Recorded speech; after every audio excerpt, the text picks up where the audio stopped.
What is going on, everybody? Welcome back. We are, of course, continuing the new game pickups. The pickups, they never goddamn stop. What's it been, like a month since our last video? And in that video, at the end of it, I was just like, you know, I'm probably gonna take it slow for the next little while. No, okay? We're back with our goddamn vengeance. And we got a good mix of things. I got some PS2 games. I got some PS3 games. N64, SNES, PS5, Switch, Wii, my goodness. But of course, we gotta start it off with the big one.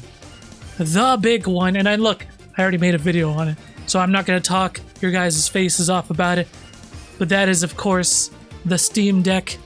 I've had it for about 3 weeks now, and it's good. I love this thing, and I have actually, been playing it so much. You know, well, the funny thing is, when the PS5 came out, I keep drawing that comparison because it's the last major device I got, right? When the PS5 came out, I played Demon's Souls remake for a couple weeks, played the shit out of it, and then I was done. And then I didn't play my PS5 again for a little while. The Steam Deck, I've been playing it constantly.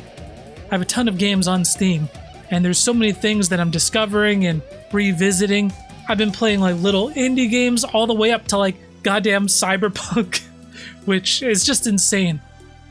Probably the game I've played on it most so far is a game called Inscription, which is a horror deck building card game roguelike. It's awesome, dude.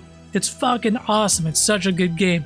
And it's only on PC. It's only on Steam.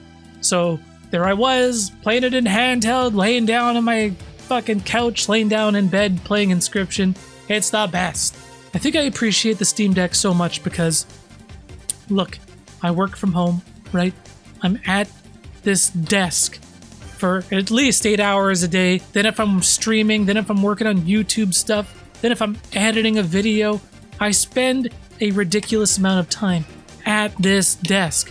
So when I just want to play some games and relax, the last place I want to be is at this desk. So having the Steam Deck, being able to lounge, lie down on my couch, relax, and actually play a PC game is fucking awesome. And it's blown away my expectations, man. I freaking love it. Freaking love it. Okay. I actually forgot to mention this one in my last video.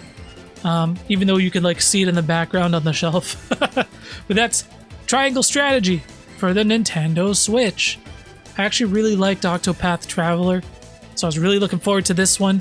I love Final Fantasy Tactics, my favorite Final Fantasy game, so I was really looking forward to this one. But there's something about this game, I'm not done it. I put in a good 10-12 hours. It just didn't fucking hook me. And I think a lot of it had to do with the opening 5 hours of the game has a ridiculous amount of exposition and just story buildup. It's very slow and it really takes its time. Now that I'm through that, I should try to just plug along, but it really took the wind out of my sails. Even though I love the visuals of the game, you know, I love the genre. It's just I need to give it some more time. But that's Triangle Strategy for the Nintendo Switch. My fiance has been playing it non-stop. She's been playing it non-stop. I haven't even touched it. That is Horizon Forbidden West. And I haven't even finished Zero Dawn. So I'm a bit of a poser being oh, look at my new pickup. But it's my fiance. She loves those games. She loved the first one. And she's been playing this one non-stop. So just thought I would show it to you guys. Horizon Forbidden West. I do want to try to play through Zero Dawn. Maybe I'll play it on my Steam Deck. I have a little bit of open world fatigue, I think. I like just jumping in and fucking playing something instead of going to this gigantic map and doing a bunch of chores. You know what I mean? God damn it. Okay. Next, let's go with some N64 games. This is an essential N64 game. That is Tony Hawk's Pro Skater, the original, the first, where it all began. And I used to play the shit out of this game back on my N64. This game, like, I feel like skateboarding was always a thing, but I feel like this game almost threw it into the mainstream. There was like that late 90s, like, you know, extreme sports, just like blow up. It became hugely popular. Everybody was skateboarding. Everyone was playing goddamn Tony Hawk's Pro Skater. It was like a movement. But yeah, this game, a lot of nostalgia, a lot of memories. And the N64 version, I don't know how popular the PS1 version was, probably popular, but everybody I knew played the N64 version. Moving on. We got, I popped this in, and I was actually amazed at how fun it was still, and that is Turok Dinosaur Hunter. Now this game, look, it's really rough. It's really rough to go back and play. The controls, the goddamn controls take a lot of getting used to.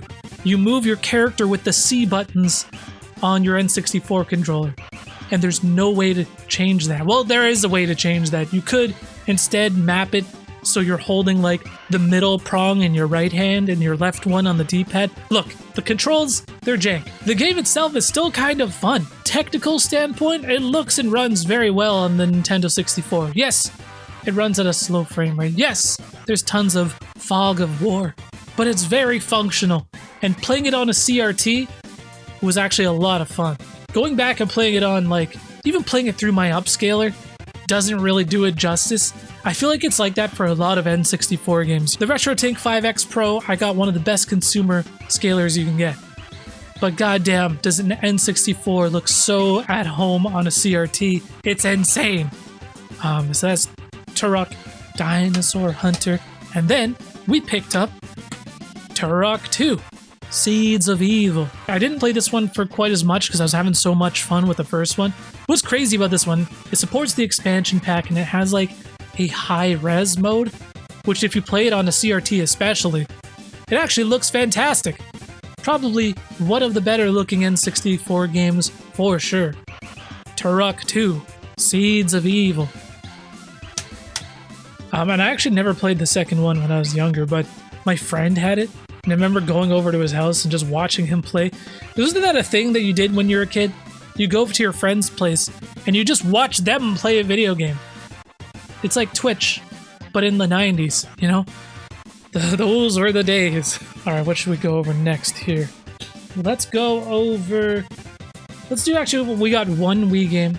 Let's go through and check out our one lone Wii game pickup. And that is the Conduit. For the Wii, a Sega game. Who actually made this? Who fucking made it? I don't know. Oh, High Voltage. High Voltage made this. Damn, they did... I think High Voltage did like a number of games with Sega, right? I think Mad World was another one. Am I wrong there? Could be wrong. But the Conduit, I remember when this game first came out, I was working at Best Buy at the time, and I had a coworker who was such a Nintendo head. And you know how some, like, you know, fanboys are, they think whatever's coming up for their consoles like the end all be all. And he's like, yo, the Conduit. He was like, yo, the Conduit, forget Halo, man.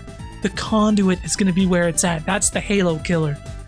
And this game kind of came out. I think it sold a few copies, and then I think they made a second one too.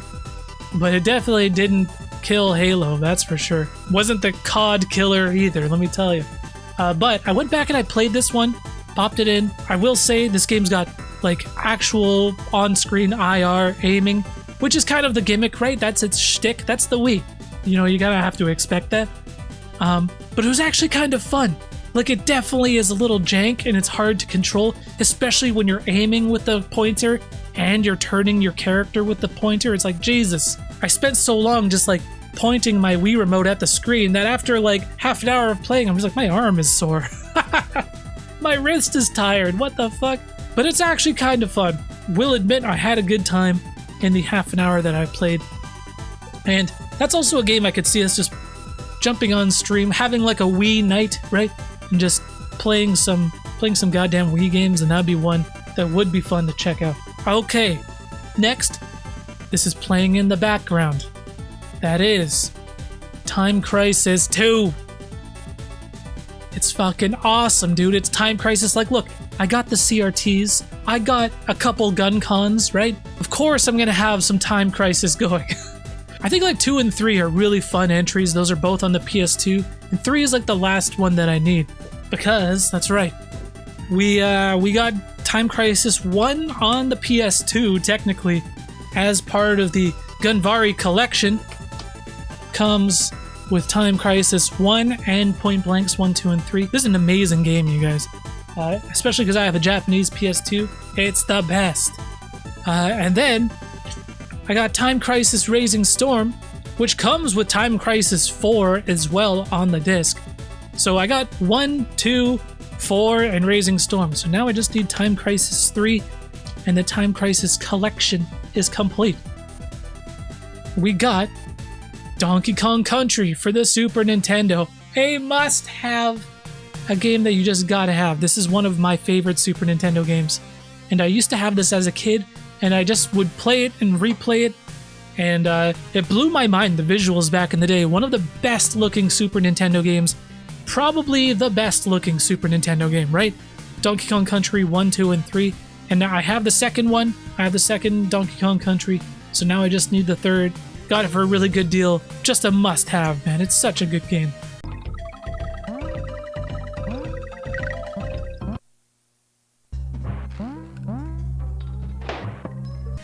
One more Super Nintendo game.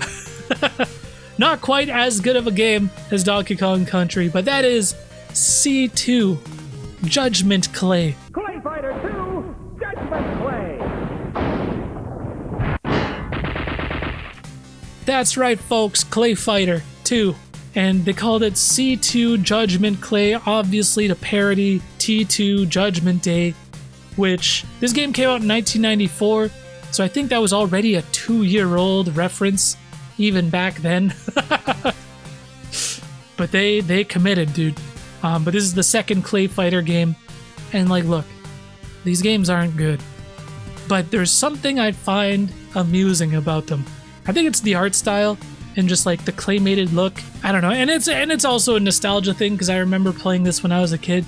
But anyways, that is C2 Judgment Clay. Just a ridiculous game. Just ridiculous. And also, I was playing it through, just capturing some footage. Very difficult. Why is the AI so hard in this game? My goodness. We got some PS3 games. Some goddamn PS3 games. PS3 has become kind of one of my favorite consoles to collect for, which is awesome because it's actually got such a deep catalog. I love that generation of gaming, PS3 and Xbox 360. I'm nostalgic for it because it was like my late teenage years, you know, so it's not like I played it when I was a kid, but I was still a kid, you know, and I don't know, again, I was working at Best Buy at the time selling all these games, so it's like nostalgic to look at, fuck, I remember selling all these goddamn games. We picked up Resident Evil Operation Raccoon City. And I know what you're thinking. Brendan, surely you must have already had a copy of Resident Evil Operation Raccoon City. And you would be correct. So now we have 2 copies of Resident Evil Operation Raccoon City. Now why? Why would I need 2 copies of Resident Evil Operation Raccoon City? Well, you'll just have to stay tuned to find out. But I think you could probably figure it out. Alright, moving on. The series is a guilty pleasure of mine, and that is Just Cause 2. And honestly, it shouldn't even be a guilty pleasure, because these games are legitimately fucking awesome. Just Cause 2 and 3 are my 2 favorite entries in the series. I don't know what happened with 4. I feel like 4 came out and no one gave a shit. Am I wrong? Because 3 was awesome, but I actually really like 2 as well. I like the setting of it. It's just over the top. You're like a goddamn superhero. You're, you know, parachuting and grappling and flying around like a jackass. It's awesome, dude. Like the Asian kind of like South Pacific setting is super cool. Really cool game, dude. Just Cause 2. And I've been playing actually a lot of Just Cause 3 on the Steam Deck, and it's so good. It's so good on the Steam Deck, dude. It's like one of the best just jump in and fuck around series out there. If you just want to like drive around and blow some stuff up for 20 minutes, the best games for that. Next, a very similar game to the Just Cause series. This is Mercenaries 2. And I actually super nostalgic for Mercenaries 1, one of my absolute favorite like PS2 Xbox games. And Mercenaries 2, the sequel to that, and it's actually a lot of fun. It's actually not a bad game at all. I think it's a little bit slept on. And the crazy thing about this game is you can't get it on PC anymore. I think it might be backwards compatible with the Series X.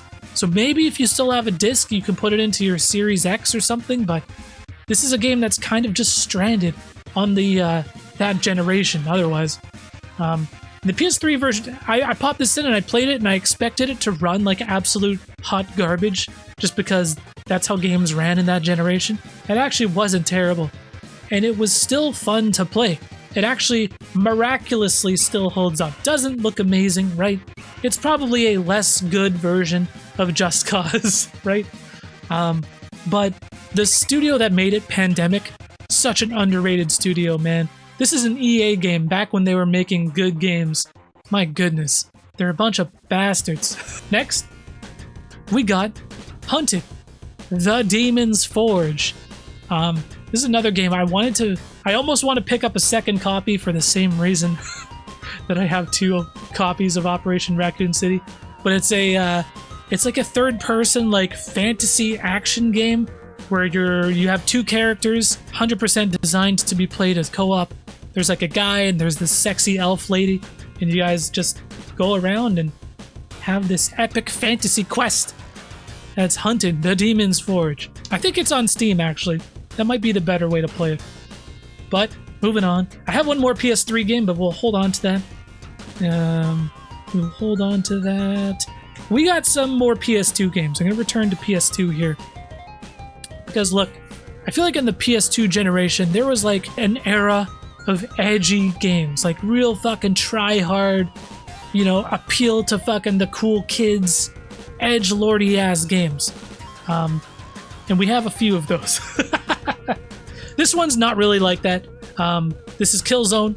I actually really like the Killzone series. Very first one, again, supposed to be the Halo killer. It was not the Halo killer.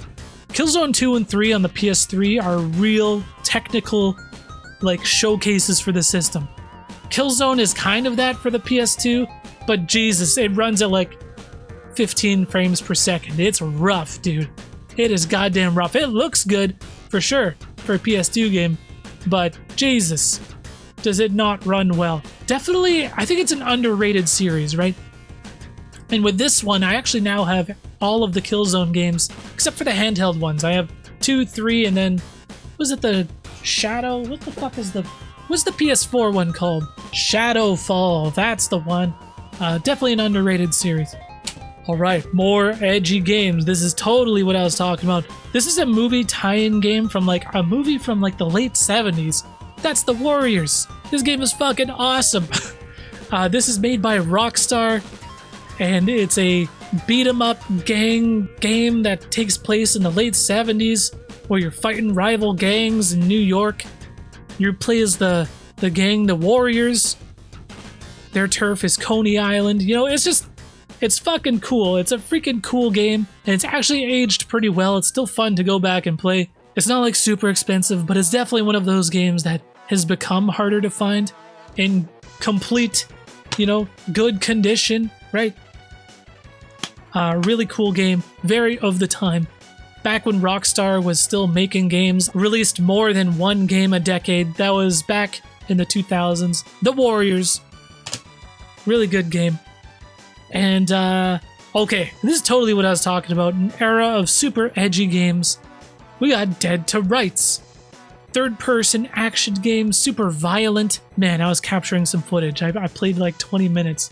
And within the first fucking 10 minutes of the game, there's this long, ridiculous stripper sequence. And it lasts for so long, and it's so gratuitous. I'm just like, what is happening? How many kids do you think rented this game back in the day? And their parents walked in and were like, what the fuck? What are you playing, dude? It's kind of a fun game, though. They just don't make games like this anymore, man. They just don't. This shit does not exist. It's a Namco series back before they were Bandai Namco. And then we picked up Dead to Rights 2, the sequel. And it's kind of cool because, like, even this game and the first game, you have like a dog, and your dog can kind of help you out and stuff. But again, very much of the time, third-person action game, over-the-top violence. Again, just very edgy, very grimy. It's all taking place in like bars and strip clubs and dingy back alleys. Very of the time. And then, I had no idea this game existed. We went down like this Dead to Rights rabbit hole. Had no idea that they made a PS3 and Xbox 360 entry in the series.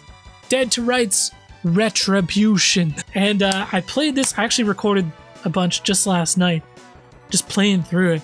And you know what? It's not terrible.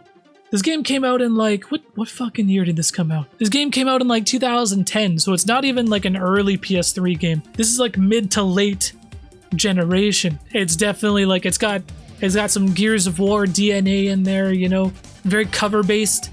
But it still kept the hand-to-hand combat. You're still playing as your dog, Shadow, and super violent. Of all the Dead to Rights games, it was actually like the one that I had most fun capturing the footage for.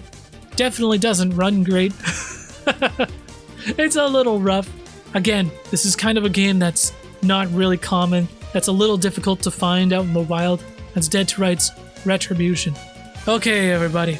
Last game. And this game has kind of developed a little bit of a cult following. And for good reason. I went and captured a bunch of footage of it. And it was fucking awesome. And I totally want to play this on the channel. That is, for the PS2, Urban Chaos. This is a first-person shooter that takes place in like a city with like terrible crime, and you're just using over-the-top force to stop the bad guys. And this is actually made by Rocksteady, the guys who went on to make Batman Arkham Asylum.